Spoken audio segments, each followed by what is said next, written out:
السلام علیکم۔ آج میں ایک اہم موضوع پہ بات کرنا چاہتا ہوں جس کو سبسٹانس یوز ڈس آرڈر مطلب نشہ یا منشیات کے استعمال کی وجہ سے ہونے والی بیماری۔ اگر ہم منشیات سے متعلق یا نشے کے حوالے سے بیماری کے بارے میں اپنے آس پاس دیکھیں تو اس میں ایک ہمیں اخلاقی اور معاشرتی پہلو ملتا ہے جس میں اس کو ایک بری عادت سمجھا جاتا ہے۔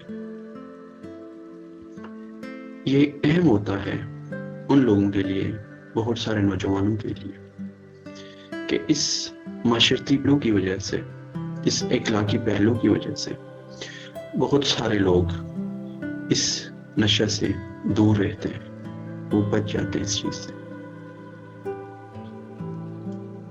لیکن آج میں ان لوگوں کے لیے بات کرنا چاہتا ہوں جو اس بیماری کا شکار ہے،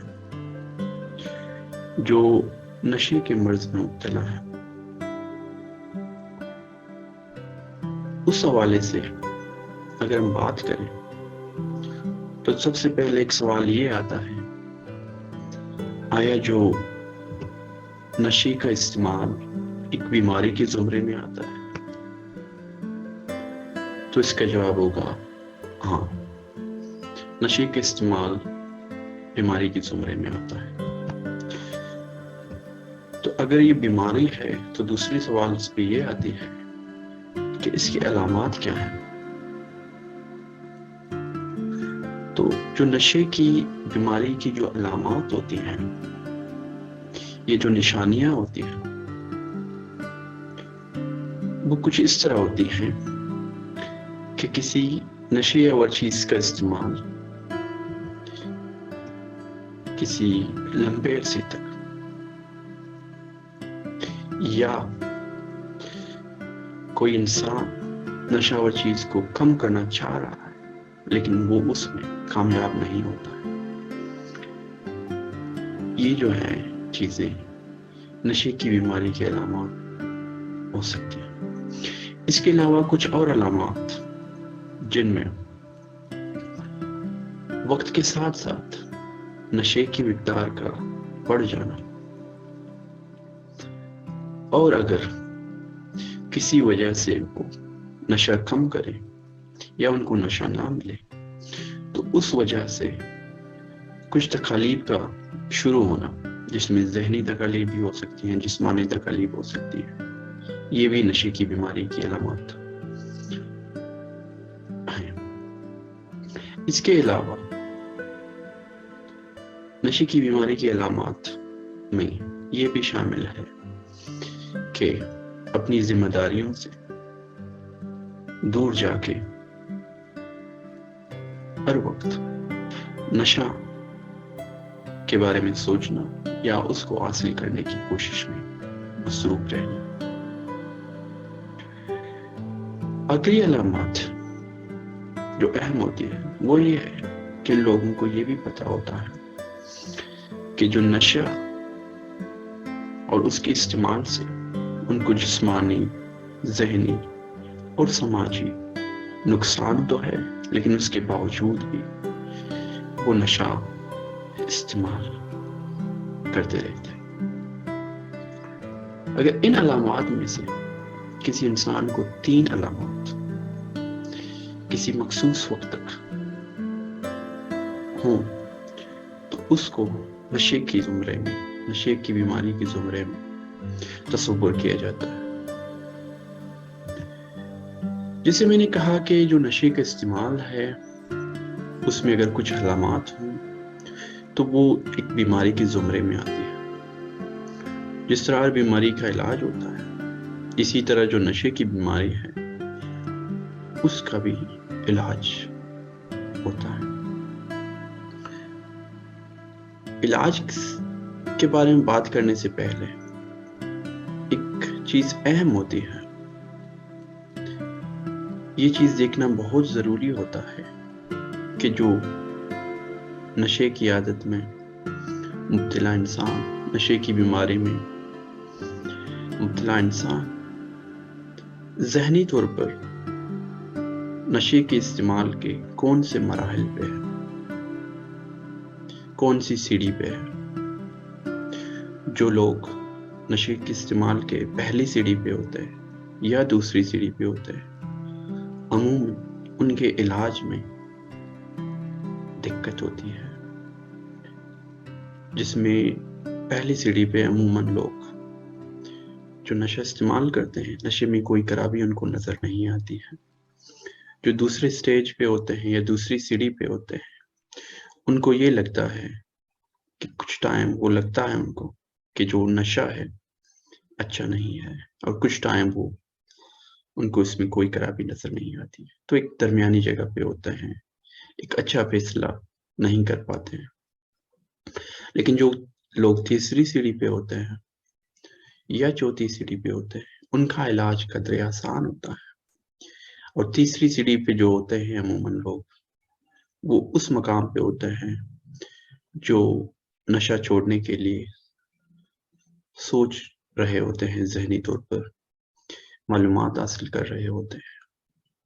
اور جو چھوٹی سیڑھی پہ ہوتے ہیں، اس میں لوگ کسی ڈاکٹر کے پاس، کسی معالج کے پاس اپنے علاج کی غرض سے جا کے علاج شروع کرتے ہیں. جو لوگ پانچویں سیڑھی پہ ہوتے ہیں، اس میں وہ نشے کا ایک کامیاب علاج کر کے پاک و صاف سوبر رہتے ہیں. یہ بھی ممکن ہے کہ جو لوگ سوبر ہیں وہ دوبارہ نشے کے استعمال میں بھی آ سکتے ہیں. تو یہ دیکھنا بہت اہم ہے کہ ذہنی طور پر وہ کس مقام پہ ہیں نشہ استعمال کے. اچھا، جب علاج کی بات کی جاتی ہے، جو نشے کا علاج ہے ایک قدیم طریقہ علاج ہے جو ہم دیکھتے ہیں ابھی بھی، اور جو ہمیں سننے کو ملتا ہے کہ ایک نشے کے مریض کو جا کے کہیں پہ بند کر کے اس کو کچھ عرصے تک جو اس کی تکالیف ہوتی ہیں یا وڈرال سمپٹمز ہوتی ہیں، اس وقت تک بند رکھا جاتا ہے. لیکن اس دوران اس کو نہ کوئی علاج دی جاتی ہے، نہ کوئی خاطر خواہ سپورٹ یا مدد دی جاتی ہے. یہ طریقہ علاج آج کل اس طریقے علاج کو پسند نہیں بلکہ حوصلہ شکنی کی جاتی ہے. کیونکہ پہلے ہم نے کہا جو منشیات کا استعمال ایک بیماری کے زمرے میں آتا ہے، اس لیے جس طرح دوسری بیماریوں کو علاج کیا جاتا ہے تو اس میں بھی ایک بھرپور قسم کے علاج کی ضرورت ہوتی ہے. جو نشے کا علاج ہوتا ہے اس کے کچھ مراحل ہوتے ہیں. سب سے پہلے جو نشہ اور چیز کا استعمال کر رہا ہے انسان، اس کے حوالے سے علاج دی جاتی ہے، اس کو ڈیٹاکسیفائی کیا جاتا ہے. اس کے ساتھ ساتھ نشے کے استعمال کی وجہ سے جسمانی اور ذہنی مسائل بھی پیدا ہو سکتے ہیں، جیسے ایپٹائٹس ہو سکتی ہے، ذہنی طور پر کچھ مشکلات ہو سکتی ہیں. کچھ لوگ شک و شبہ یا جو ہے دوسرے لوگوں کو اپنا دشمن سمجھنا شروع کرتے ہیں. کچھ لوگ اداسی مایوسی کا شکار ہوتے ہیں. تو ان چیزوں کا علاج بھی کرنا بہت اہم ہے. اس کے علاوہ جو مریض کے گھر والے ہوں گے، دوست ساتھی ہوں گے، ان کی بھی ایک بھرپور مدد کی ضرورت ہوتی ہے. جیسے میں نے کہا کہ علاج کا ایک پہلو یہ بھی ہوتا ہے کہ جس طرح کا نشہ وہ استعمال کر رہا ہے اس کے حوالے سے علاج دی جائے، اس کے حوالے سے ڈیٹاکسیفائی کیا جائے. تو اگر میڈیکل میں دیکھا جائے تو تقریباً 10 قسم کے یا 10 گروپ کے نشہ آور چیز کا علاج موجود ہے، جس میں الکوہل یا شراب، اس کا علاج مختلف ہوتا ہے۔ اوپیائڈ، اس کا علاج مختلف ہوتا ہے۔ کینیبس، چرس یا بنگ کی شکل میں آتا ہے، اس کا علاج مختلف ہوتا ہے۔ کوکین یا میتھ ایمفیٹامین جو کرسٹل یا شیشہ کے نام سے، اس کا علاج مختلف ہے۔